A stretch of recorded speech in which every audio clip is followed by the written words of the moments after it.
समय ऐसा मरहम है जो बड़े से बड़ा घाव भी भर देता है, मगर बाराबंकी में एक नाबालिग छात्र का घाव समय के साथ भी नहीं भर रहा, बल्कि वो हर गुजरते दिन के साथ और गहरा होता जा रहा है। हम बात कर रहे हैं उस नाबालिग माँ की जिसे आज 5 साल बाद भी इंसाफ का इंतजार है। आज भी उसके साथ 5 साल पहले हुई घटना जैसे उसे डरा देती है। आखिर क्या थी वो घटना, कौन है ये नाबालिग माँ, देखिए इस विशेष रिपोर्ट में।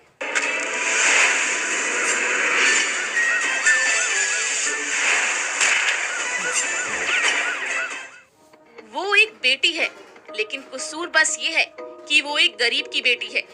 अपने पिता के साथ धान पीट रही ये बेटी और उसका घर इस बात की गवाही दे रहा है। ये घर बाराबंकी जिले के थाना मसौली क्षेत्र के एक गांव का है। इस गांव में आज से 5 साल पहले एक घटना हुई थी। उस घटना ने इस बिटिया की जिंदगी उजाड़ दी। गांव के एक दबंग युवक ने इसके साथ जबरन दुराचार किया। युवक से अपनी लाश बचाने के लिए ये लड़की खूब चीखी चिल्लाई, मगर मदद को कोई आगे नहीं आया।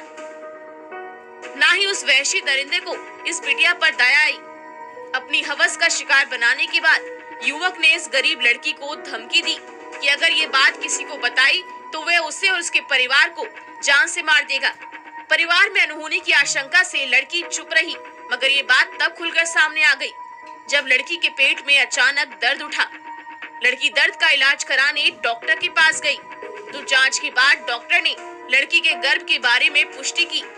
गर्भ में दुराचारी का बच्चा पलने का लड़की को एहसास ही नहीं था, मगर पुष्टि होने की खबर जब लड़की के पिता को मिली तो उसके पैरों तले जमीन खिसक गई। उसने कानूनी तौर पर लड़ने का प्रण कर लिया।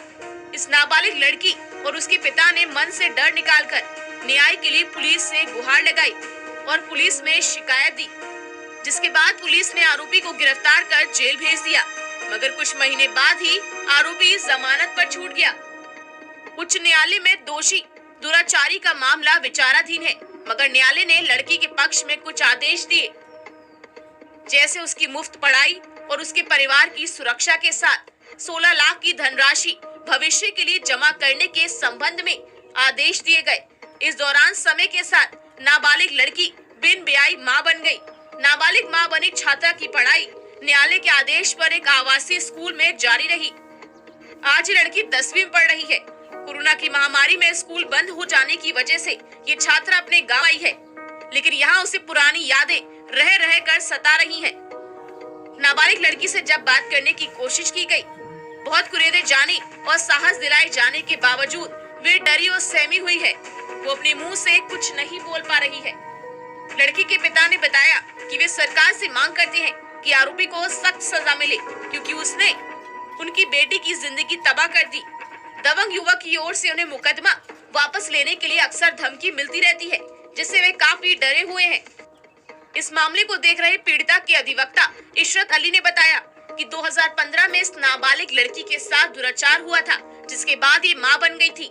माननीय उच्च न्यायालय के आदेश पर नवजात बच्ची को चाइल्ड लाइन को सौंप दिया गया।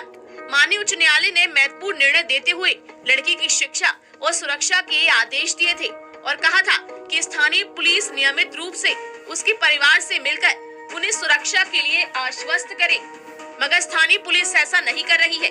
आरोपी पक्ष की ओर से लड़की के परिवार वालों को मुकदमा वापस लेने की धमकी मिलती रहती है, जो पीड़ित परिवार को डराता रहता है। केस अभी चल रहा है और उस पर निर्णय आना अभी बाकी है, लेकिन माननीय उच्च न्यायालय ने लड़की की पढ़ाई, सुरक्षा, जीविकोपार्जन के संबंध में महत्वपूर्ण आदेश दिए हैं, जिसकी जिम्मेदारी ये सिस्टम ढंग से नहीं उठा पा रहा है। माननीय हाई कोर्ट में पिटीशन फाइल करने के बाद माननीय हाई कोर्ट ने पहली बात तो यह है कि उसके जो प्रेगनेंसी हो गई थी उसकी डॉक्टरों की देख रेख में उसको एडमिट कराया, और एडमिट कराने के बाद तो डॉक्टर्स लोग जो है जांच पड़ताल कर रहे थे। उसके बाद उसको एक बच्ची ने जन्म दिया जो चाइल्ड वेलफेयर कमेटी को दे दी गई, और जो माननीय हाई कोर्ट ने फाइनल ऑर्डर पास किया उसमें बच्ची की सुरक्षा के लिए जो है तमाम व्यवस्थाएं दी, पुलिस को डायरेक्शंस हैं और उसके एजुकेशन के लिए भी फ्री डायरेक्शंस दिए गए हैं, और उसके डायरेक्शंस के परिप्रेक्ष्य में जो है उसकी पढ़ाई लिखाई सब जो है फ्री जो है जारी करने का आदेश में पारित किया गया है। आज के समय में जहां एक तरफ थोड़ी सी परेशानी आने पर लोग सुसाइड जैसे कदम उठा लेते हैं, ऐसे में इस लड़की और इसके पिता को सलाम। जो आरोपी को सजा दिलाने के लिए लगातार लड़ाई लड़ रही है और इसे उम्मीद है कि एक दिन इसे इंसाफ जरूर मिल जाएगा। अब देखने वाली बात तो ये होगी कि 5 साल से प्रतीक्षा कर रहे इस परिवार को इंसाफ के लिए और कितने सालों तक इंतजार करना होगा। नेटवर्क 10 के लिए बाराबंकी से आलोक वर्मा की रिपोर्ट। इसी के साथ एक छोटे से ब्रेक के लिए रुकेंगे। ब्रेक के बाद ये सिलसिला लगातार जारी रहेगा। बने रहिए हमारे साथ।